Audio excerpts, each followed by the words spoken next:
Hello guys, আমি তোমাদের জন্য আরেকটা ভিডিও নিয়ে চলে এসেছি। তো এটা হচ্ছে একটা বাচ্চাদের গিফট, যেটা জন্মদিনে গিফট করা যেতে পারে বাচ্চাদেরকে, 2.5 বছর বাচ্চাদের। তো এটা ছিল একটা বাচ্চাদের লাইব্রেরি বুক, যেটা খুব হার্ড, শক্ত টাইপের, ছোট, বাচ্চাদের পড়াতে খুব সুবিধা হবে। তো এটা 2.5 বছর থেকে মোটামুটি 3 বছর বয়স বা 3.5 বছর বয়সের বাচ্চাদের গিফট করা যেতে পারে। খুবই ভালো একটা প্রোডাক্ট। তো এখানে ABCD থেকে ভেজিটেবল, অ্যানিমেলস, বার্ডস সব বই ছিল, প্রায় টোটাল 10টা। বইগুলি ভিতর দিক থেকেও খুব ভালো ছিল।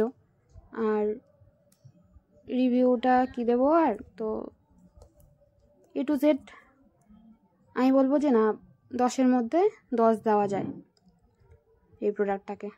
তো এটা গিফট পারপাসের জন্য খুব ভালো একটা গিফট। থ্যাঙ্কস।